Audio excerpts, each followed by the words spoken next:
बेटा बहुत देर लगा दी बाजार से आने में। मम्मी जी, सामान ही इतना सारा लेना था, टाइम का पता ही नहीं चला। जब अंधेरा होने लगा तो मुझे लगा घर चलना चाहिए, फटाफट ऑटो लिया और घर पे आई।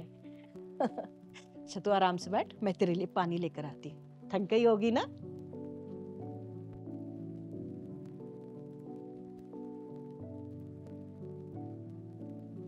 ये थैंक यू मम्मी जी।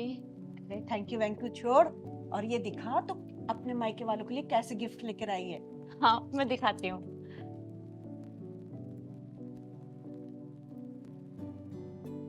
ये देखो, भाभी के बच्चों के लिए उनके फेवरेट टॉय लिए हैं। ये भैया के लिए जैकेट ली है और इसमें पापा की और भैया की जैकेट है। ये भाभी के लिए गिफ्ट लिया है।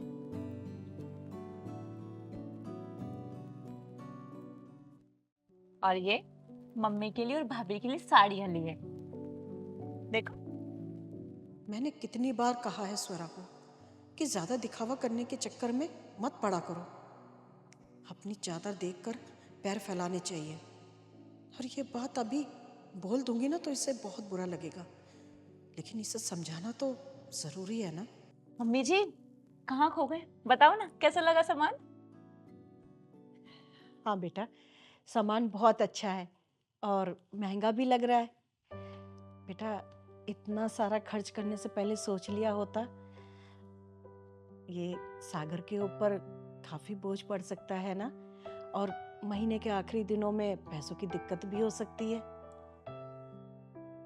मम्मी जी, आप सही कह रहे हो, लेकिन मैं इतने दिनों बाद अपने मायके जाऊंगी तो खाली हाथ कैसे जा सकती हूँ? और आप तो देखते हो ना, जब भी दीदी यहाँ पर आती है कितना महंगा और कितना सारा सामान लेके आती हैं।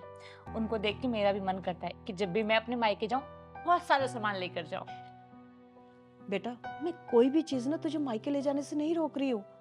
और वैसे भी तेरी दीदी के पास कितना पैसा है, और इन सब के बारे में अगर तू सागर को बताएगी तो तुम दोनों में बहस होगी, और बेटा मुझे अच्छा नहीं लगेगा। और बेटा सागर कुछ गलत नहीं कहता है, वो सही कहता है कि इंसान को ना अपने स्टेटस के हिसाब से खर्च करना चाहिए। बेटा तेरे पापा की एक छोटी सी दुकान होते हुए भी ना मैंने बड़े आराम से जिंदगी गुजारी, कभी उल्टा सीधा खर्च नहीं किया, और अपने व्यवहार से कभी भी किसी के साथ खड़े होने से भी नहीं हटी। जरूरी नहीं कि ये महंगे महंगे सामान खरीदे जाएं, अच्छे और सस्ते गिफ्ट से भी ना रिश्तेदारी निभाई जा सकती है। बेटा ये सब मैं बोलना नहीं चाहती थी। जब इन सब बातों को लेकर तुम और सागर लड़ते हो ना तो मुझसे देखा नहीं जाता। लेकिन मम्मी, आप सागर का नेचर जानती है ना, छोटी छोटी बातों पे चिढ़ जाता है वो। बेटा तुम इस घर की बहू हो।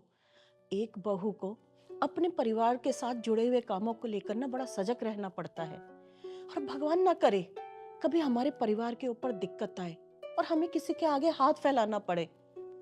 बेटा जब टाइम बुरा होता है ना तो सबसे पहले वही लोग मुंह मोड़ते हैं जो अच्छे समय में ना तुम्हारे साथ खड़े होते हैं। इस बात का ध्यान रखना।